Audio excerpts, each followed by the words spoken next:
The following episode of the Diabolical Podcast features spoilers for the film Gentlemen Broncos. Any resemblance to spoilers from other casts is purely coincidental. Give me the name of one of your central protags. Bronco. Who's the centaur? No. Who does he shapeshift into equine form ever? No, he's just a man. This is Diabolical, a show where four long-suffering friends dissect film's most dastardly schemes, then try to improve them. I'm your host, Ben, and this week's movie is 2009 offbeat comedy Gentlemen Broncos. So, add onius, ainous, or anous to your name to make it magical, and let's get diabolical.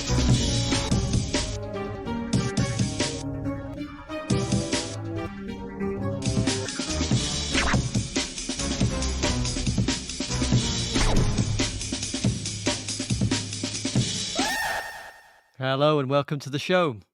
As usual, I'm here with three of the world's foremost dreamweavers, otherwise known as the Panel of Peril. Please introduce yourselves and tell us your favourite sci-fi novel. Oh shit, yeah. Well, I've written down something. That's what I didn't say. We'll go with Turner last. Gaz, we'll start with you. I am Gaz, and well, I did have one. I neglected to write it down. My favourite sci-fi novel is Clearly a favourite. Spot in Space. What the fuck was it? Ah, god damn it! I apologise. Is it Star Wars Tales from the Mos Eisley Cantina by Kevin J. Anderson? Man, is it on this bookshelf? Go and look through your bookshelf now. Go read it. Go and start reading the titles out to us. I want to see. Hang on, let me run downstairs. Jesus. Hello, Countertacular here. My favourite science fiction book is Mockingbird by Walter Tevis. He also wrote The Hustler, which the Paul Newman movie is based on. Mockingbird is a very good science fiction book about a future where people's emotional states are controlled by drugs and two people who decide to start coming off them and the effect that has on their lives. Very cool book. Oh, interesting. Also has a bus in it that if you just think about where you want to go, the bus takes you there because it's got like a brain. Pretty freaky. Should have just left it. It also has a bus in it. Just leave it there. Is it like what's the name? Play School. What's the sign on the lollipop? Exactly like Play School, yeah. Sentient bus. Oh, I thought so. Yeah. Fucking plagiaristic bastard. I'm pretty sure it came out before Play School. Published in 1980. Play School bus travels through space and time. So it was after Brave New World. Yeah. Okay, there was some interesting similarities there. I also like Dick. I really like Dick. We know that. I like a lot of Dick. Hello, Adam here. My favourite sci-fi novel or series is the Red Rising series by Pierce Brown, which is a fantastic, futuristic revolution sort of class war type thing, and it's very, very, very, very, very good. Yeah, I didn't ask you for a series, but whatever. Well, you can't just have the one book. It's impossible to have one book. I get stuck into a series because one book's not enough. You're missing out on a ton of great standalone fiction. Well, they can stand alone on this. That's a fine middle finger. Right, Gaz, are you prepared? I'm prepared. Here we go. I'm Gaz, and my favourite science fiction novel is The Road by Cormac McCarthy. It's pretty much the only sci-fi novel I've read, if I'm being honest. I count it as sci-fi because the world has changed. I love it. It's dystopian, so it's not sci-fi. I don't think it counts. I love that book, though. I agree. It's amazing, but it's not sci-fi. So get the fuck out of here. Well, fine, strike it from the record, and I haven't got one then. Just I haven't got one because sci-fi is not my cup of tea. So shall I just go back and change it, Gaz? To please introduce yourselves and tell us a book that you've read. Yeah, say what's your favourite Cormac McCarthy book? Fucking hell. And I'll say it's actually Blood Meridian by Cormac McCarthy.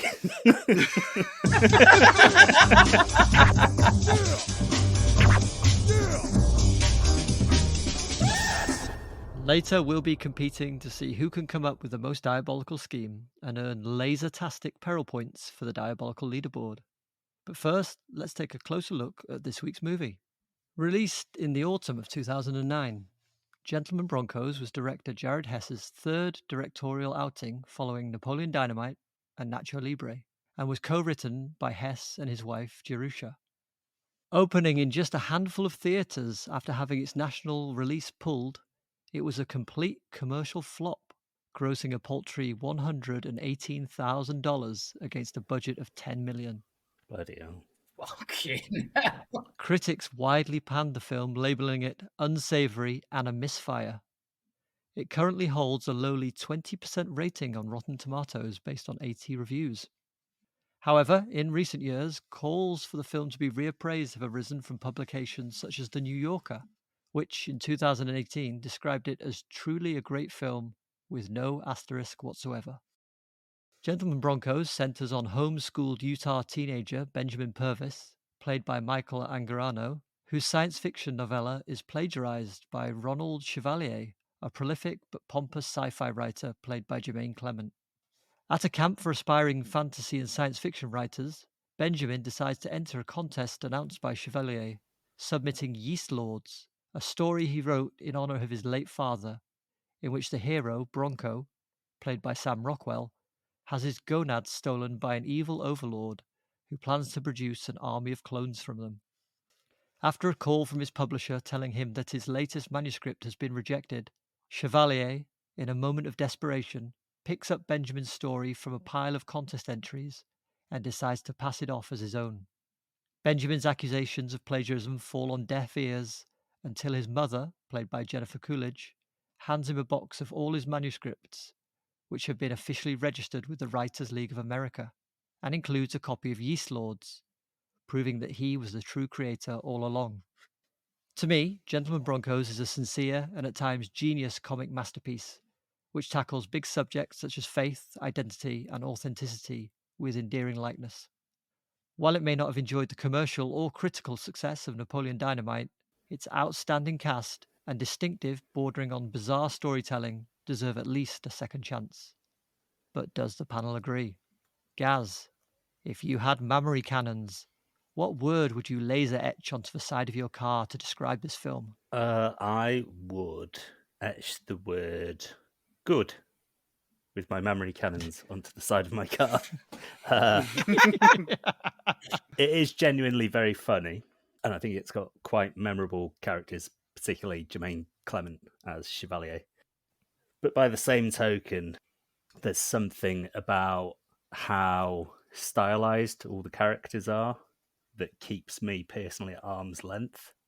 They never feel, possibly with the exception of Benjamin, they never feel like real people to me, which enhances the humour, but detracts from any attachment that I would personally have to them. He's quite like Wes Anderson, isn't he, Jared Hess? But I think he goes quite a bit further than Wes Anderson does with how strange his characters are. I did enjoy it. The performances are pretty much uniformly excellent. Some go a bit too far. Lonnie goes a bit too far at times for me. So I was just like, there's no fucking way this person would exist, in my opinion, IRL. But I did laugh at the same time. So it's a strange film. I know I'm talking myself in circles. But on the whole, yeah, I did enjoy it. And I probably would watch it again, in fairness. I'm glad to hear it. Count Attacula. Yeah, very much on the same page as Gaz there. I enjoyed it a lot. I thought it was very funny, and I would definitely watch it again. And I'm also going to recommend it to a lot of people that I know who I know will enjoy it. But I was surprised to hear you refer to it as authentic, because the takeaway for me was that it was quite inauthentic. Like Gaz, I felt a lot of the characters were kind of caricatures, and a lot of the dialogue was quite silly. I couldn't help but compare it to Napoleon Dynamite. I also, by the way, didn't enjoy Nacho Libre for much the same reasons. But Napoleon Dynamite, although he is an extreme fellow, as is his brother, everything about it just feels kind of grounded and believable and relatable. But a lot of this felt like it was more played for, what's the funniest thing I can say here? And it didn't always ring true. Yeah. But that said, I really had a good time with it. I'd also, with my memory cannons, I'd praise it on my car. Well, you just write praise. You'd laser etch praise and just I'd put V space GD and then a tick. That's what I'd do. just go back to the authenticity point you made there. I was talking more as a theme. It's talking about, being authentic and true to yourself. Right, yeah, no, that makes sense, actually, yeah. That is a theme that does shine through. And I think there's a lot of heart in the premise, which doesn't completely get swamped by the silliness and grandeur of the dialogue and the performances. So a lot to enjoy. Great. Adam, what are your thoughts?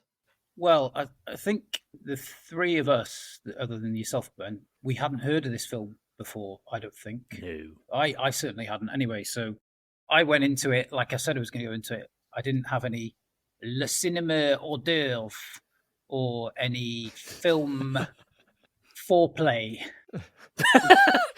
I didn't read the synopsis, guys. You didn't have a filmic vol-au-vent? No, I didn't. Nor a, slice of melon or a Rivita, maybe. No, nothing. So, and it's funny that you should say that, it does require reappraisal, because I watched it the first time, I took everything away from it, and then I wrote my scheme, and then I watched it again, and I was like, I must be missing something because I really didn't like it. I knew really? I knew I was gonna be in the minority on this, but there was some funny moments in it, and there was some we're probably going to share some of the same lines, I think. And there were some moments in it where I laughed, but they were too few and not often enough for me. The same with Gaza Craig. I thought some of these characters, I thought it's not like Napoleon Dynamite. The only normal character was Benji, was it? Yeah. He was the only one you sort of think, okay, he's kind of relatable. The rest of them were it seemed to me just like complete oddballs. I don't know. I'm still processing it all now, really, but I know I didn't like it. That's all. Yeah. Do you know what I mean? When it's left an impression on me, I'll say that for sure. And I really, really enjoyed the process of writing the scheme because it's so batshit off the wall. So looking forward to it. I'm sure we've all gone nuts with that, but I won't be watching it again. Oh, okay. You may be in the minority here, but in the rest of the world, you're probably part of the majority, given the reviews it has. Well, I thought I'd give it another shot, So no, that's great.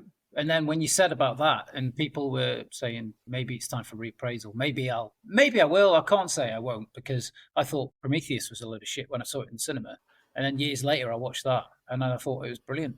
So yeah, it's funny how that happens. Maybe something will change, and then one day I'll be like, oh, let's give it another go, and then I'll come back to you and say in 10 years, go, you know what, I fucking love it now. So never say never. Can sometimes be something as simple as a mood, can't it? Yeah, that's it. Well, I thought I'd give it a couple of days between the rewatch, and it still didn't click. So I need to try for a longer time. So yeah. That's interesting. It's interesting you've all said about the characters being so heightened, and that is true to a certain extent, but it's also partially autobiographical. Okay. Jennifer Coolidge's character, the mother, is based on Jared Hess's mother, and right down to him losing his father when he was young as well. So there was a lot of kind of autobiographical moments in there. But yeah, there is a lot heightened as well, obviously, as you say.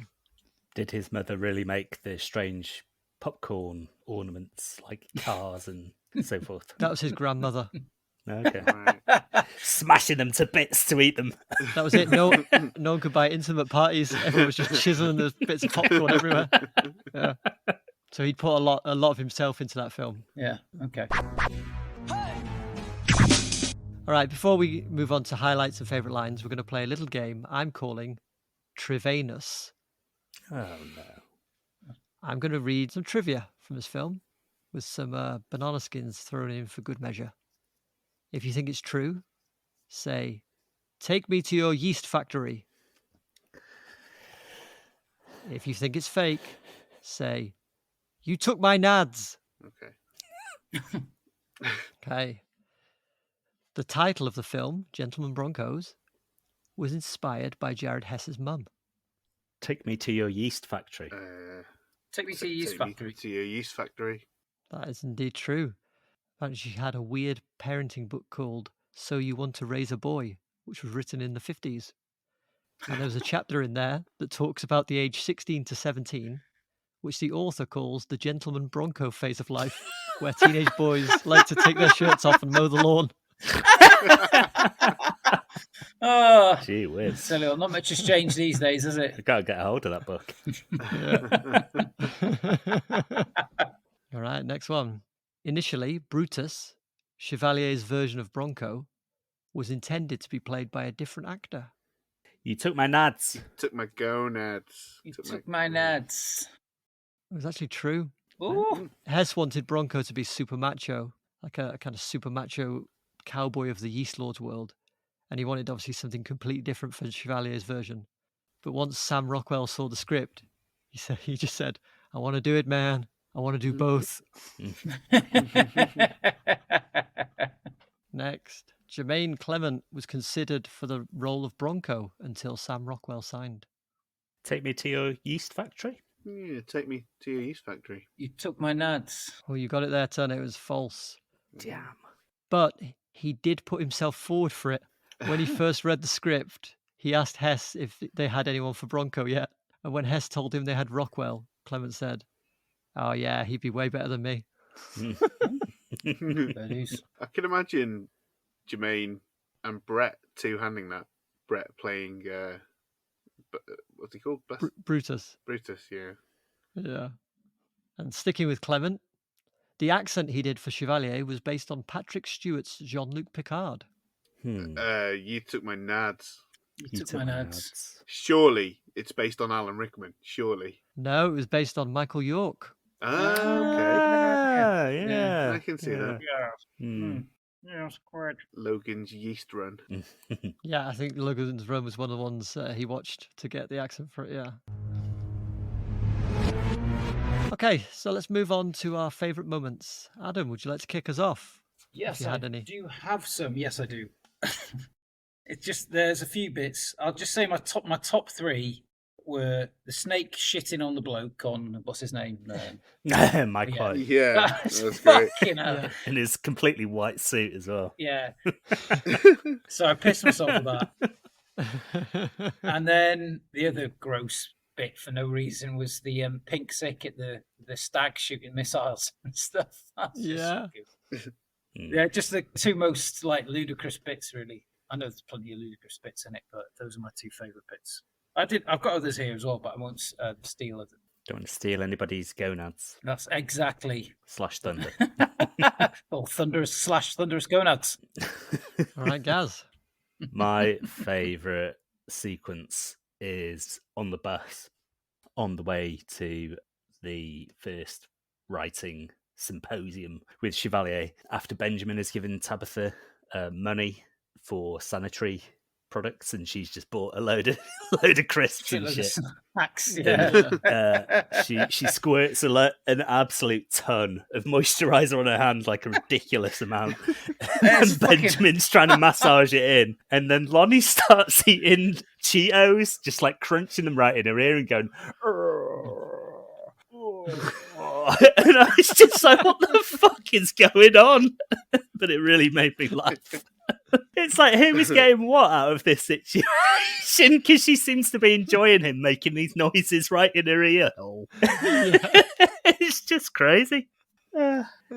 Apparently, the massage, the moisturizer massage, is another kind of autobiographical moment. He just remembers seeing on a bus to one of those kind of like workshops, and he was just looking and going, "What's going on?"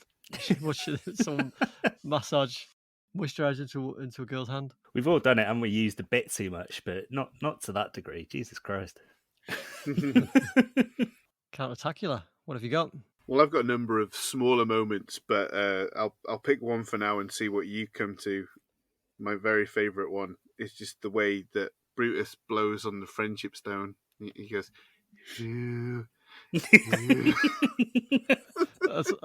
I've got that on my list as well. It's the way Sam Rockwell delivers the line.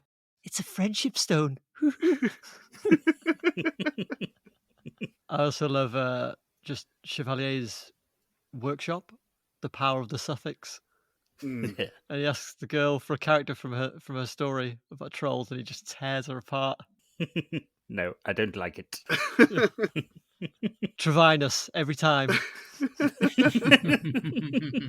I also really love when someone asks him for advice, and his advice to them is that they should sell out as soon as possible, basically. We should all be so lucky as to sell out. I love it as well in the premiere of the film that Lonnie makes, the Yeast Lords. Mike White's character is obviously playing Bronco. Mm. And when he first speaks, he's got an Irish accent. They've dubbed over him. Yeah. And he just like looks side-eye at Lonnie. Is that a reference to Darth Vader? Because the Green Cross Code guy, Prowse. he didn't know that they were going to dub over his voice, did they? Yeah, David Yeah. Prowse. Oh, didn't he? Oh, He He had shit. no idea until he got Luke, to the... I'm your father. Yeah. I've altered the plans. Oh. Pray I don't alter them any further. Have you seen the Robot Chicken version of that? No. It's never watched fucking amazing. What I really love, though, is the undubbed versions of Chewbacca speaking Oh, to yeah. Han Solo. I love it. Great. Love I it. don't think I've seen them. Seek it out, you'll love it. Another one I really love is when they're shooting the cheap-ass movie version of Yeast Lords. I think, is it Lonnie, he slaps Mike White, and to make it sound like a slap, he slaps his own arse while he's doing it, but he does Yeah. it way too late. That's a wrestling trick. Whenever anybody does a super kick, they slap their own thigh to get the slap sound of Yeah. the foot hitting the chin.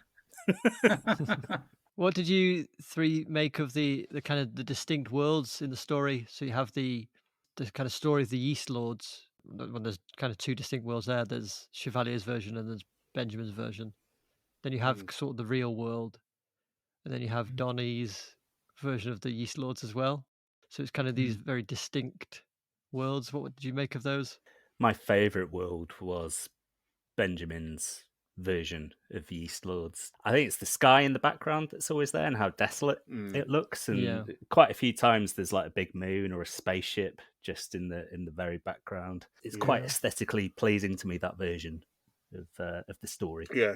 I was shocked to hear that it cost 10 million, I must be honest. Yeah. I know Yeah. it's obviously it's Fucking made to hell. look like cheap shit, but it does look like cheap shit. You know, well, like when the robot reindeers or whatever are flying around. The battle stags. Yeah, the battle stag. Exactly. Yeah. I thought it'd be like $2 or $3 million or something like that. Something daft, just enough to get a few bits and bobs, but 10 million.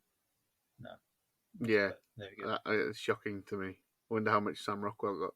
It was actually Jared Hess's first attempt at special effects as well. It's quite amusing. Should have hired someone else to do them. But like I said, Turner, the pink sick looked great, I thought. It was so funny. Yeah, that was fantastic. Yeah. I wouldn't say maybe that's where most of the budget went to, because it was. Yeah, and pink Definitely. Oh, we'll have to do Speaking that of, again. sick. Oh, it's £1 million for that sick. Speaking of sick, and I think they must have done it before In Betweeners, the pukey kiss that they have. Oh, That's horrible. fucking man, horrid. that's I know. gross. That's When he says as well, he's like, just give me a minute. And you think he's going to go and clean Yeah. himself off, but he doesn't. Yeah. oh, Man. that's horrid. Pleased to hear Wind of Change by Scorpion in the mix. Yeah, genuinely one of my favourite songs, unironically. Yeah, it's great. Yeah, there were some good things on the soundtrack. Yeah. Black Sabbath was on there as well, Paranoid, and I'm always pleased to hear that. Yeah. Any film. So. That was great. The opening credits were amazing. All the book covers. Yes. Yeah. Excellent. Fantastic. Yeah, I actually like that bit as well. Yeah, very good. So a lot of those were based on real pulp sci-fi novels. They definitely had a ring of authenticity to those. They looked like something that you'd find Yeah. in a second-hand bookshop somewhere all dog-eared. Yeah. Yeah, they're really impressive. And what do you make of, obviously, the big song in this was in the year 2525 by Jaeger and Evans. Yeah, awesome. I love it. I absolutely love that song. Yeah, it's a good song. I think he used it. Did he use it like 2 or 3 times throughout?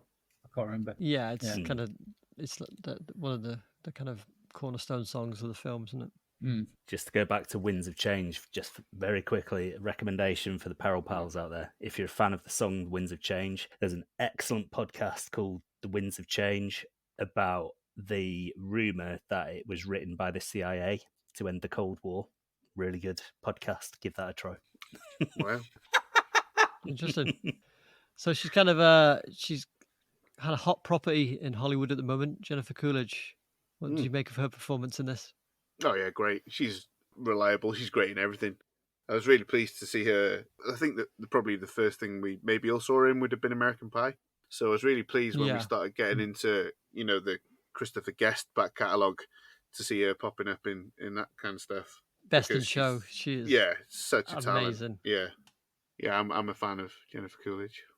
Yeah, I'd echo that. I think she's always been a great comedic actress, but she's really coming into her own, branching out into more dramatic fare recently. I haven't seen it, but she's in The White Lotus, isn't she? Mike White's. Yeah, that's series. what she got the award for recently, wasn't it? Yeah. So that's something I plan on checking out at some point. I don't know if you've ever seen the Legally Blonde films, but she gets quite a lot of heavy hitting stuff to do in that as well. I have to confess, I have not seen them. Well, they're worth a watch. They're good. Gaz, what you do with your life? Maybe I'll go and see the live show. Circumvent the films, go and see the live show. But go straight to the she's top. probably not in that. The character, as you say, is a bit out there, but she's also based on Jared Hess's mum in real life. So you needed someone like Jennifer Coolidge to give it a grounding, because she can play these kind of wacky characters, but she makes them believable. Like even in Best of Show, she's a complete parody, but you buy her as a character. She's wonderful. Yeah, I'd agree with that. I think she and Mike White, they were both believable in a Jared Hess way. They would have both fit in like a Napoleon Dynamite type film. Yeah. So they weren't the most like outre performances for me. I think they were both pretty good. Outre. Yeah. All right, let's move on to favourite lines. Would you like to kick us off, Countertacular? Sure. Just have to pick which one is my favourite. Okay. Chevalier is looking at the art for one of his books on his projector, and he says, "Must rupture that moon crust," she's thinking. Yeah. It's like really like he's written something profound. That sequence is great, and funny enough, one of my favourite lines from is that the first one I wrote down is when he's talking about the pictures, and then there's that woman flying over, and it's raining lasers, and he goes, "Hard rain's gonna fall." Yeah, I just fucking pissed myself. Can I do two? Is that allowed? Go for it. I might come back to one. If no one else takes it, I'll come back to one of my others. Yeah. I've got another one as well, but I'll let you all go first. First one is just slightly further on from Craig's, where he's looking at the covers of his books, or the paintings that he's done, in relation to his books, Chevalier. And he says, "Finally, we have a youngling trying to penetrate the secrets of the human mind. You won't do it like that, youngling. You must use friendship." Again, like it's the most profound, logical thing in the world that he's written. And the other one is again Chevalier, when he's taking questions from the audience later on in the film, and someone asks him what his favourite line of dialogue is that he's written. And I think he says it pretty much instantly. He just goes, "This isn't a wart. This is the Chancellor of the Galaxy. Now let us in." Such a fucking nothing piece of dialogue. It's mad that would be his favourite. Adam, you said you had another. Yeah, I've got the other one. Is when it's in the I think it's Benjamin's world of Yeast Lords, and it's the female character. She says, "If you don't believe me, smell my breath." It's fucking such a weird thing to say. I just like, and I was laughing again. That made me laugh for quite a while afterwards as well. There were some really funny lines like that were just so off the wall, and that were genuinely like they were very, very clever. Well, that's why I love the film. I could just go back and watch those lines again. They're great. And so she also, that same character, she says, "When your father died at the hands of Decius, your mother wept so hard that her milk dried." Well, I got just for balance, I got one from Chevalier's version of Brutus line, which is the first time we see him, I think he says, "This is the most well-guarded yeast factory I've ever seen." We didn't talk about it before, but I think we should. It's Sam Rockwell as both those characters. Oh, he's great. He's amazing. Yeah. I love Sam Rockwell. He's not in enough stuff. He's in Iron Man 2, so if we ever go back to doing any Marvel stuff, I would highly recommend that one. It's one of the ones that like the fan base looks down on, but it's actually secretly one of the best ones. Ooh, that's a hot take. Oh yeah, hot take right now. Serving it. I'll just go one more of my favourite lines. It's Ben, when Ben's narrating Yeast Lords, he says, "Someone had stolen his yeast and he had gone totally apeshit." That was my last one as well. Oh, was it? But I just there's one. It's not a line. It's just a word. It's a term that Chevalier coins, which is juvescent. Yeah. It's an honour to be amongst such juvescent right minds. That's great. I've got some personal questions I'd like to ask you.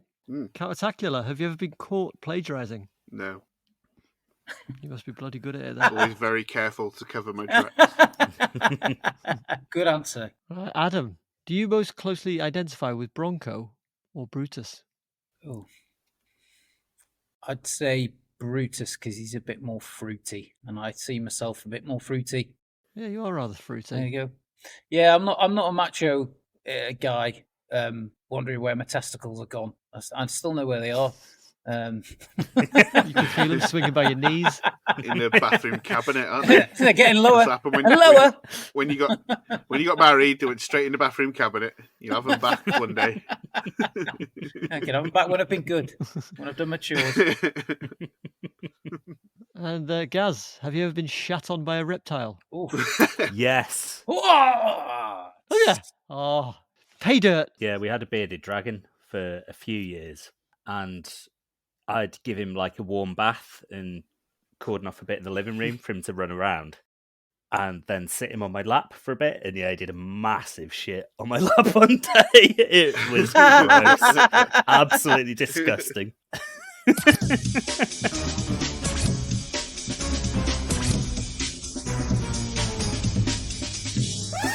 Under pressure to come up with his next masterpiece, the pretentious Chevalier stumbles across a young writer's manuscript and decides to pass it off as his own, albeit with some superficial adjustments. So what did you think of Chevalier's scheming, Adam? Well, he's a bit of a shit, isn't he, for doing that? But it's like the oldest trick in the book, really, plagiarising stuff, isn't it? I guess he's clutching at straws, basically, isn't he? Yeah, he's desperate. And fortunately for him, he's just been judged in a contest full of lots of amateur authors or would-be authors. So he's in a good place to take advantage of that. But other than that, his plan is more leaky than a sieve. He has a bit of an Alan Partridge moment, actually, doesn't he, Adam? Which bit is that? Just after his phone call or during his phone call with his agent, he's found out his manuscript's been turned down. He's kind of pitching ideas. Oh yeah, he does. That's right. Yeah, he just shouts "moon fetus." Yeah, it's just a premise. It's a bit of a monkey tennis moment. Yeah, it was. Yeah, cooking in prison. Countertacular. What did you make of the plot? Yeah, it's the last desperate act of a desperate man, isn't it? It's not very well thought through. He doesn't change it enough, and he doesn't consider that there are a lot of people who are likely to be familiar with the story because of the nature of the kind of the camp that they had, and you know that other kids were reading it, and he Ben, is he called? He's not the first one to notice that he's been plagiarized. So yeah, if you're going to plagiarize a fan, make sure you're the only person who's read their work and change it a lot. A little bit of advice for plagiarizers there. Thank you, Craig. Yeah. Well, we are the panel of peril. We're meant to be consultants to evil. That's true. Yeah.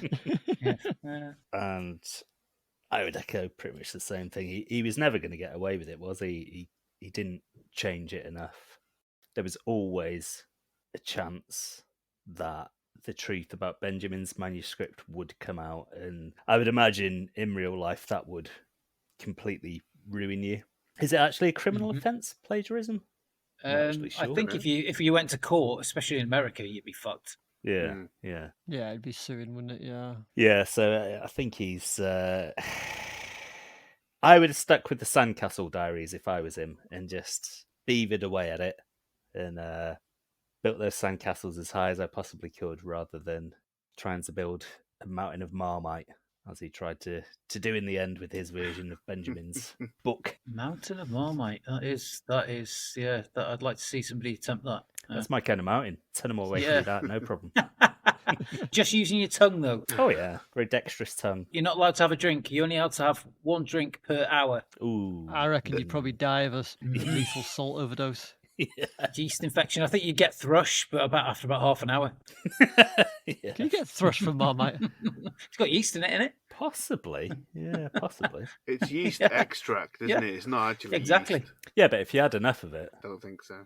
Yeah, exactly. You get thrush. Well, can you try that out before the next episode, Gaz? And we'll come back to you on that. Yeah. I'm on it. Go and smother your fucking Marmite. Well, I have to say, I agree with your opinions that the plot wasn't well thought out. There was no way he was ever going to get away with it. And for that, I give him 2 florets of broccoli.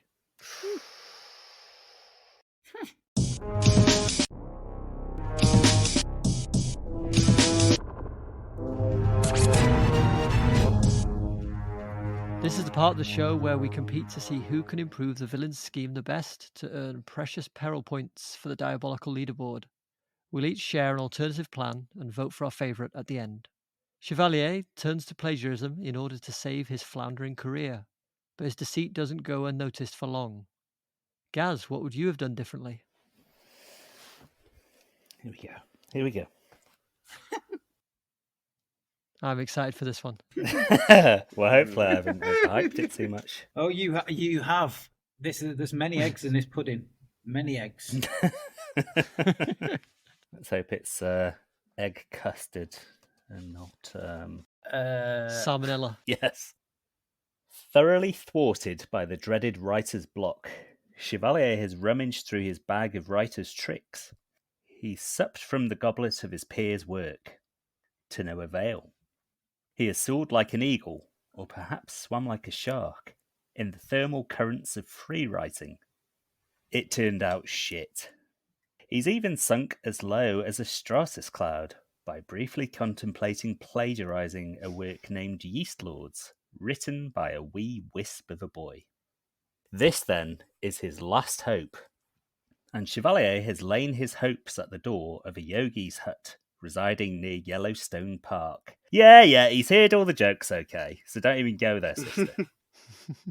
Greetings and hello, Doctor. I am Yogi Bear. I've heard all the jokes, so don't even go there, sister. Very well, replies Chevalier, his beautiful barnet absorbing the candlelight of the hut in the manner of a black hole absorbing sunlight. And you've brought all the materials that I listed? I have. 1 prayer mat, 1 sherbet-scented joss stick. I picked the scent as I find it very pleasant. And the final item, yes, we shall use that at the end of our commune with the spirit realm. And once the communion is complete, your writer's mind shall be unblocked. Chevalier sits, waiting for words that do not come from the wise man's mouth.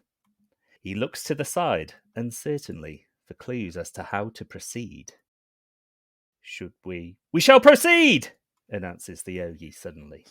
Chevalier sits cross-legged upon his prayer mat, lights his sherbet-scented joss stick, and awaits further instruction. Sitting with your back straight and erect helps to enhance your focus. Be conscious and present. Contemplate that you are a spiritual being, and the body and mind are a vehicle. Say to yourself, I am not my body, I am not my mind. Yes, I feel it, bluffs Chevalier. He feels nothing bar the hope of feeling something. Breathe deeply through your nose, and help bring you to a calm, present state of mind. Speak your mantra softly, and just listen. This is the heart of mantra meditation. You should clearly hear each word you vibrate. Chevalier begins to repeat the words mammary cannon continuously as his mantra. Keep delicately bringing your mental focus back to the sound vibration. Do not be disturbed if your thoughts wander, but just come back to the mantra. Keep going with the mantra for as long as you want, but try initially to give yourself at least 5 minutes. Then, when you are ready to stop, take a few deep breaths, relax, and offer gratitude to the divine for your experience. 5 minutes later. Nope, that hasn't done the trick, I'm afraid. Our clearly vexed blocked author gravely intones. Very well, then we shall proceed to the final phase. Please remove your trousers and undergarments and prepare the final item from the list I gave you beforehand. Chevalier does as he's told. This final phase unblocks your writing spirit and requires you to breathe not through your nose or mouth, but through your penis. I think you might have spoken just then, says a freak the beak out Chevalier. It sounded as though you said I need to breathe through my penis. Yes, similar to passing a kidney stone by flexing our urinary muscles, we must unblock our spirit by breathing through our penis, clarifies the yogi. Yeah. It's unusual, I'm not going to lie, but I'm willing to give it a shot. After all, what do I have to lose? Before you begin, you must place that final item to the tip of your penis, right onto the urethral opening. You want me to push the mouthpiece of this slide whistle to the bell's end of my penis? The yogi smiles wisely and slowly nods, as though there could be no other answer. Chevalier obliges. Now breathe, Dr. Ronald. Breathe until the air flows through your penis and unblocks you. Breathe. I'm trying. Breathe. I'm trying. Just breathe. Take your time and breathe through your penis.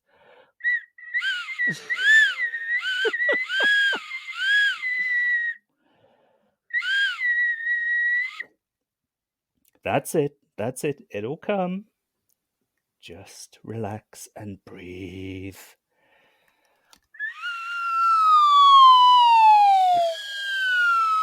My God, it's working, Chevalier exclaims. Breathe, man, breathe! Oh, hallelujah! Chevalier closes his eyes as everything fades to white. He is enlightened and fully unblocked. He soon completes his next novel, which he takes inspiration from his recent experience to complete. A sort of sidequel to Cyborg Harpies, it stars a new race of berserker warriors who have torpedo cannons for cocks, a cunning metaphor for his spiritual cleansing. You're determined to get your value for money out of that prop, aren't you? So I got 2 questions. Question 1, did you just plagiarise this from a yoga instructional article? I was thinking that when he's giving those instructions for about 5 minutes. Maybe. Mantra, yeah. Question 2, was there an eagle versus shark reference in the start of that? There certainly was. Oh, Flying well like done. an eagle or swimming like a shark. Lovely. Plausible, though, on the whole. Penis is attached to your lungs, right? Does he write with his penis afterwards? Not just now, but with further teachings from Yogi Bear. Then, yeah, prehensile cock to do some writing with. Why not? Or he could tattoo every one of his sperms with a different letter and then spaff on a piece of paper and see what comes out.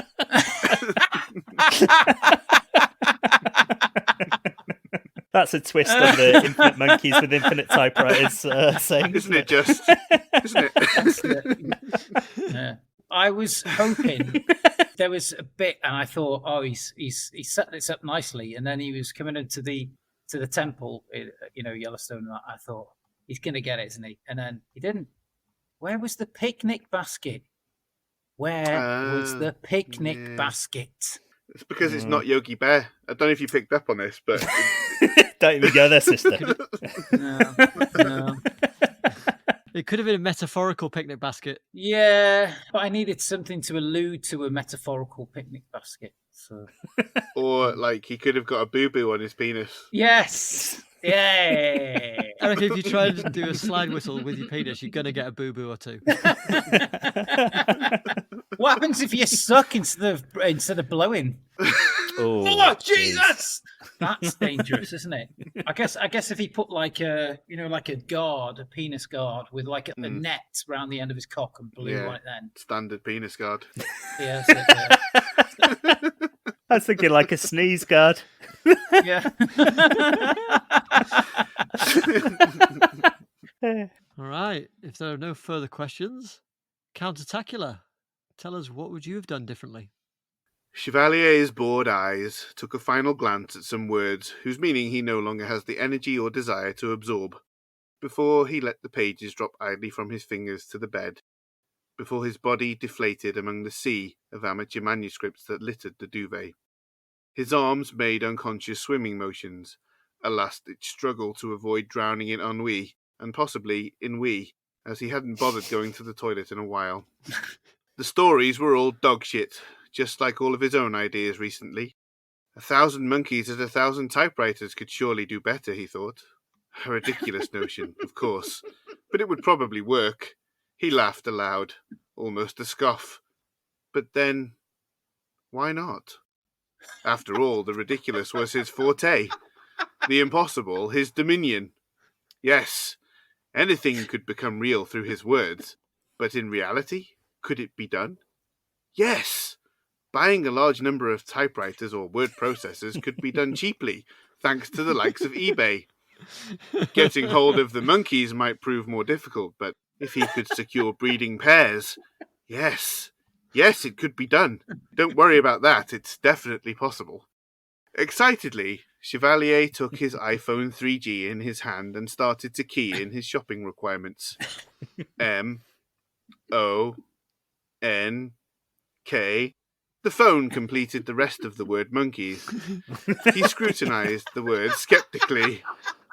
Was he mad?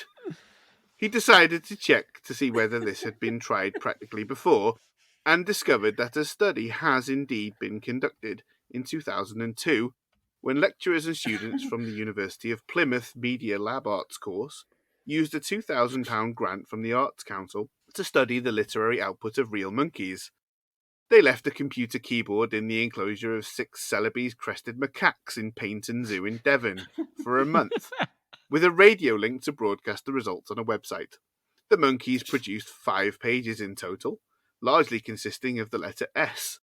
The lead male began striking the keyboard with a stone, and other monkeys defecated on it.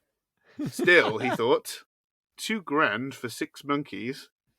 He turned back to Google and began typing again. And then it hit him. Although he was a science fiction writer, he has been born into an age of modern technological wonders. The key to his salvation lay in his very hand. And so it was that he purchased not 1,000 typewriters, but 4 iPhones, and not 1,000 monkeys, but 4 rats, which he taught to type by rewarding them with treats, that varied in quality depending on the volume of their output. Thanks to predictive text, they would avoid repeatedly typing the letter S, and the phone would fill in most of the words for them. After 1 week, Chevalier collected their results, ready to edit into something coherent. It was total gibberish. He'd spent most of his advance on iPhones and rat food. But the spark of inspiration has returned to him. That night, he frantically penned a full outline for a novel about a scientist who trained 4 hyper-intelligent rats capable of piloting a vessel into deep space and creating a communications network along the way so they could remain in contact with Earth. The vessel was powered by rat feces, and thanks to their incessant breeding and cannibalism, the resulting colony was able to complete a generational mission that led mankind to the stars. However, in the far reaches of space, Ratkind had evolved into a technologically superior and warlike race. This universe would sustain a whole series of books for years to come. He was back! Very good. We've had two very distinct takes on the Infinite Monkeys idea there. Both from me. Both absolutely batshit crazy. Yeah. You know. But it's important to note, again, that the monkeys at typewriters thing doesn't work. That's just what inspires him to write the book. Yeah. And it also inspired you, no doubt. What? The monkeys at typewriters thing? Yeah. Yeah. Inspired, yeah. And then you went on from that, spun it out. Yeah. Right. Cool.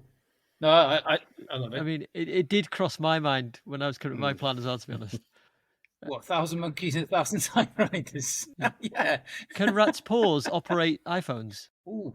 Yeah, I think they can. See, it doesn't really matter because that thing fails anyway. The whole point is that he has this idea that's terrible and won't work, but through trying it out, he is inspired then to write a story about a science fiction story about training rats to pilot a spaceship. Yeah, but I'm thinking if he can't train the rats to do what he wanted in the first place, and that idea is thrown out immediately. Rats could definitely operate a touchscreen. That's what I wanted to hear. I don't care if that's fact or not. I just wanted to hear it from your mouth. Oh, it is. Yeah, you can look it up, and there are examples of rats using a touchscreen in a lab to get food pellets and stuff like that. Well, I know for a fact as well. Roland Rat has an iPhone. Yeah.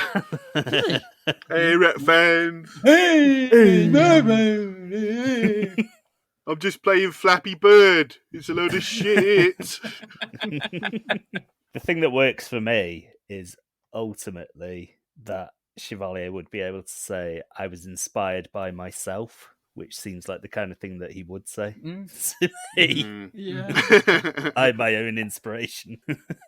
All right, any further questions for Countertacular? I'm just having a fantastic time listening. Been good. Good. All right then, if you're ready, Adam, would you like to tell us what you'd have done differently? Regular listeners to this show will probably understand this when I say I regularly get writer's block whilst coming up with my half-arsed plans for this podcast.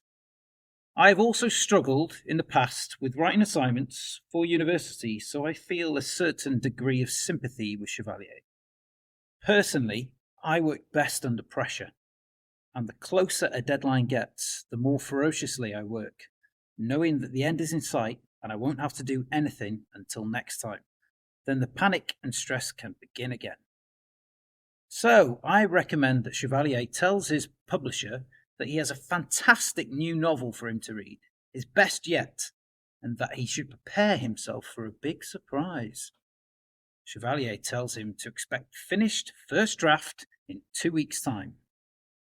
Having set a deadline, Chevalier can now probably muck about for at least a week, perhaps doing crossword puzzles, jigsaws, reading and other such activities in order to stimulate his neural pathways and spark a creative thought or two.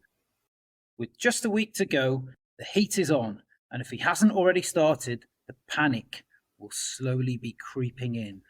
Trust me, the thought of failure and the end of his publishing contract is a very, very good motivator. Working 16 hours a day for a week, Chevalier completes his manuscript on time.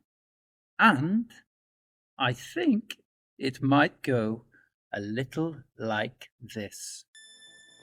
Cats without a conscience. On the planet Pertanium, the devastating 1,000 Meow War has reached its grisly conclusion. Milk has been spilt, with many tears shed, whiskers bent, and many claws sacrificed. The minds of Catnipula have been secured. Catus, the pot-bellied feline pharaoh, has triumphed over Tiddles, the defiant, Tonkinese leader of the disgruntled Cat League.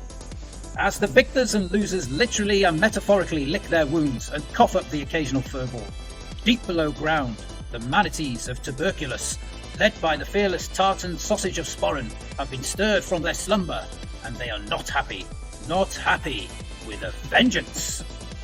In their weakened state and utterly divided, a cat of prophecy has sold the lexicon of nibbles, a powerful artifact that contained ancient knowledge, and devoured the knowledge within. Now, Veronica must choose whether her best friend lives or dies to save catkind from a watery fate. Veronica's heart sank when she learned that in order to save catkind, she had to make a difficult choice. She had to sacrifice her best friend, Whiskers. According to the prophecy, Whiskers held a unique power that could thwart the manatees, but it could only be activated through a selfless act of sacrifice. Whiskers, ever the brave, selfless cat, accepted his fate with a heavy heart. He solemnly declared, "If sacrificing myself is the only way to save Botanium, then so be it. But I have one request." Veronica looked at him with concern, urging him to share his wish. Whiskers took a deep breath and said, "I don't want my wife to find happiness after I'm gone. When she eats, she never closes her mouth. Can you please fire her into the nearest star and adopt my children for me?" Veronica's eyes welled with tears. "Consider it done, Whiskers. I'm sure your wife will understand," she replied. Unfortunately, Whiskers' sacrifice wasn't easy, and they basically threw him into a pool of manatees until he was some kind of half-squashed, half-drowned by the grotesquely ample cute forms. As peace returned to Pitanium and the threat of the tuberculous manatees was vanquished, Veronica was hailed as a hero by the Council of Claws. To honour her, she was awarded the coveted title of Guardian of the Fish Market, an esteemed position that came with special privileges and a ceremonial sardine cape. But Veronica's adventures were far from over. One night, as she roamed the streets of Pertanium, she was startled by a ghostly figure that resembled her dear friend Whiskers. To her amazement, Whiskers had returned as a ghost, his work in the mortal realm incomplete, and he had a mischievous plan in mind. Whiskers revealed that he had learned a trick or two in the afterlife, and that he had discovered the ancient art of shoplifting. He urged Veronica to join him in his ghostly escapades, and together they embarked on a spree of shoplifting from various pet stores. After all, who would suspect the hero of Pertanium? And they all lived happily ever after. I thought you were going to say they were cat burglars. Yeah. Oh. We're always finishing each other's sentences here, aren't we? Yes. Sandwiches. So your plan is to leave work to the last minute to create a Yes. stress condition to get it done. Yes. That works for me. It works for He was me. just trying to blindside you with the story. Don't ignore that. I did the first bit, and then I was like, "Oh, am I supposed to do like a?" Because I thought when you said undo his brightest block is basically write a story for him. That's the way I perceived it. But I wrote the first bit of how I do it, how I go about it, and I was like, "No, I'll write a brief synopsis." Then I thought, "No, I'll read a synopsis, then I'll go into detail on it," and I did. This explanation of your plan is taking almost as long as your plan, and that took fucking The, forever. That's a valid way of working, and I have done it myself. Me too. In the past too. Not every time, but No. there's quite a lot of studies into what happens physiologically when you put that much stress on yourself. Kills brain cells.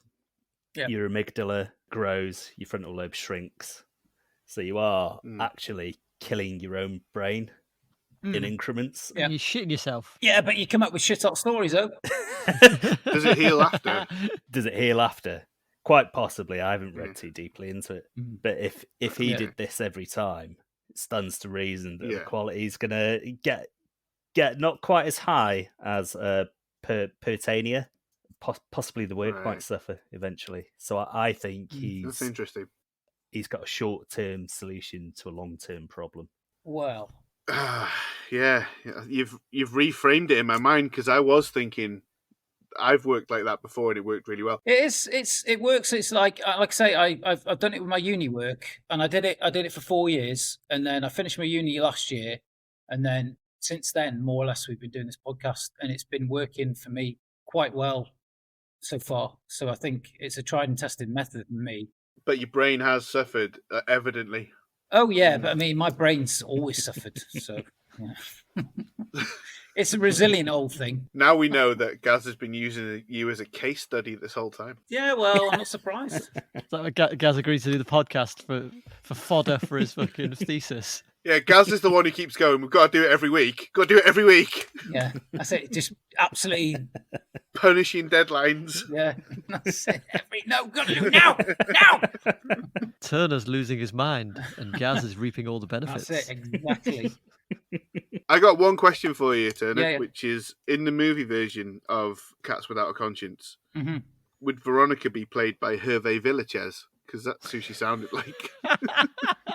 No, I was going for Knick-knack. The ghost, the bastard ghost. I was going for the French resistance leader in Hello Hello. I was thinking about her. Oh, yeah. Very saucy. Listen very carefully. I will say this only once. Yeah, he still sound like Knick-knack to me. No, it's like, hello, Mr. Bart. All right. If there are no further questions for Adam, I will bring us home in the manner that is traditional by sharing my plan.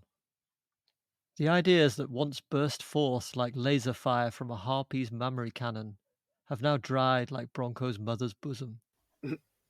I'm washed up and I know it, unless I can tap into a new, more reliable wellspring of inspiration. I don my Native American adornments, enter my epiphany chamber, and beseech the cosmos for an answer. I've heard of people working with ghostwriters, but my loyal fans would never stand for that. But what if they never find out? What if no one ever finds out? Yes, my very own ghostwriter. It will need to be someone with the talent to live up to my exceptional creative standards, but someone disposable. Someone that won't be missed by anyone. It's a shame more of the homeless aren't classically trained scribes. During some particularly guttural chanting, I have a flash of inspiration.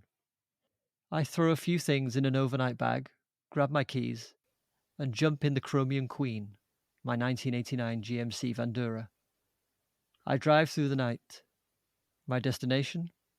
Newport Coast, California. Once I arrive, I pop in the local Target and pick up some pungent dog treats and a mini bat. I stash the bat up my sleeve and head up to Shady Canyon. Then I empty the dog treats into my pockets and walk around until I spot my target. He lives in the area with his dog Elsa, so it shouldn't be long. Once I spot him, I stroll casually toward him. Naturally, Elsa is drawn to the treats and tries to sniff or even paw at me. Being the gentleman he is, my target is apologetic. I tell him there's no need, and we strike up a friendly conversation. Do you live in the area? I ask. As he turns to point in the direction of his abode, I cosh him with my concealed mini-bat.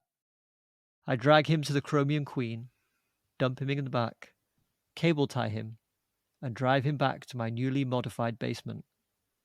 I now have Dean Koontz as my secret ghostwriter. A prolific author that no one will ever miss. Is that the end? Is that it? That's it, is it? So basically, you're plagiarising misery. More or less. Does Dean Koontz write pulpy sci-fi? I thought Yeah. he did like murder mysteries. Does he? He does sci-fi as well. Oh, okay. Does all sorts. He's a pound shop Stephen King, isn't he? Yeah, Stephen King light is what I've always heard of him. Yeah. That's Doesn't in that spirit? Doesn't Dean Koontz write like 7 books a year? So I think he'd be missed pretty quickly. Nah, no one missed Dean Koontz. But yeah, he is like the world's like Nah. 4th top-selling author. Like Choo-choo. ridiculous amounts of money a year. It's the world's 4th Amazing. top-selling author, and he won't be missed. No one cares about Dean Koontz. Not with Steve King around. When you started talking about a ghostwriter, and you said you were going into like a Native American trance, I thought you were going You were to gonna get channel an a actual spirit ghost. of a dead writer, which I thought would have been a really good idea. Yeah. Yeah. Yeah, but No that's a one bit would have missed far-fetched. It's much easier to kidnap Dean Koontz. Everyone goes, hey, wait, where's Dean Koontz gone? I would just go, have Dean who? you read Stephen King's new one? And they go, oh yeah, it's good. And they'll forget immediately. Wouldn't you go, why are you asking me? I don't know anything about Dean Koontz. What? Yeah. The only thing I'm thinking of now is that Family Guy cutaway where Brian runs over someone in his truck and he says, "Oh my God, are you Stephen King?" And the guy looks up and he says, "No, I'm Dean Koontz," and he backs over him a couple of times just to make sure that he's got him. Poor Dean Koontz. I'm sure he's very good. Yeah, but you don't know because you've never read any of his book. No, I haven't. 150 books. No one else? Told you won't be missed.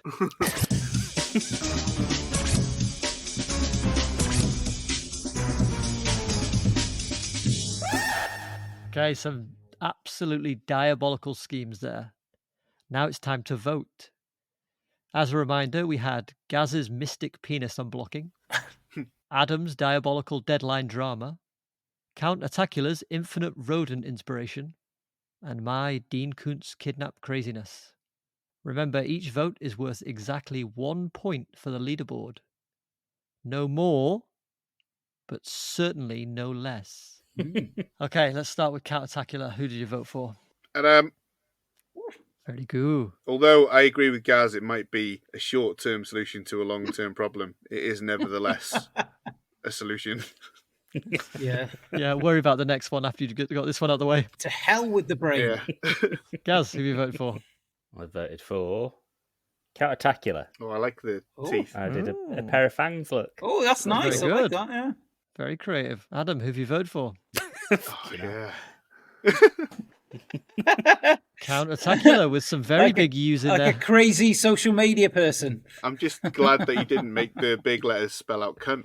No, I was thinking about it, but I didn't. That's what I thought. I was really- looking at him thinking, is that cunt? Subtext. Yes, Count Attacula. And to split the points evenly, I have voted for Adam. All And you can right. see it there. Rock on. Yes, After all that, it's quite after all the clear. jive talking. Oh, Yeah. I agree with what Gaz said. It's a short-term solution, but it's the one that's worked for me. So, all right. So, Gaz, what does that do to the diabolical leaderboard? Tell us true. Well, I'm not happy, but here's the scores. In the lead with 9 points is Count Attacula. Oh my god. Second place with 8 points is Adam. Oh my Third god. place with 5 points is Ben. Oh my god. And last place with 2 points is me. Tit. It's my cross to bear. well, yeah. Well, you know, you're in good company. I was there for a very long time. Well, all of last season, pretty much. So,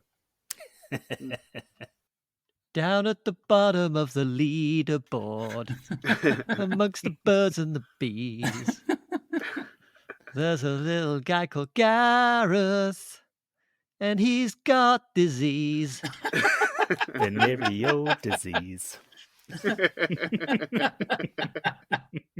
It only takes one good week to jump up, though, doesn't it? Yeah, With the exactly. 1 It's- point per vote now. you Yeah. could be Yeah. 2 weeks of full-on wins will get you second place. Full on wins, full sex. Full sex. I wouldn't have full sex Full with sex a woman. with a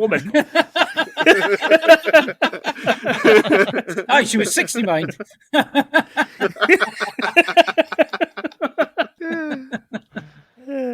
Count Attacula, as next week's host, you have the honour of choosing the film we'll be watching. Next week, I have chosen a film that is one of the lesser celebrated works of a well-liked director, based on a comic. It's a film that I love and watch frequently. It is Scott Pilgrim versus the World. Ooh. Excellent. Bravo. So that's it for another episode. Thank you for listening. Don't forget to follow us on your podcast platform of choice so you never miss an episode. But most importantly of all, tell your friends about us. No funny shit this week. We're past that now. Just get it done. Follow us on the usual social medias at Diabolical Pod throughout the week for more claptrap. And join us next time when we'll be dissecting Scott Pilgrim versus the World.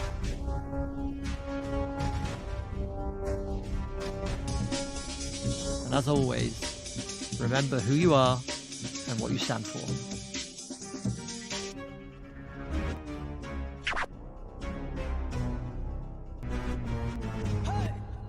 I follow the Moskva down to Gorky Park, listening to the wind of changes. Should we just skip to the good bit? Take me to the magic of the moment on a glory night. night. With the children What's the rest of of it? tomorrow. Of tomorrow. Dream away. Dream away. In the wind of change. In the wind of change. The wind of change. Now that is the wind of change.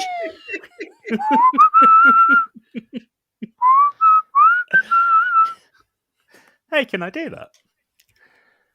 Try it. No. Just sounds like the clangers. Oh, there's a good blooper straight away. Hey, can I do that? No. Well, this will just be the end. Yeah. Oh, that's very good.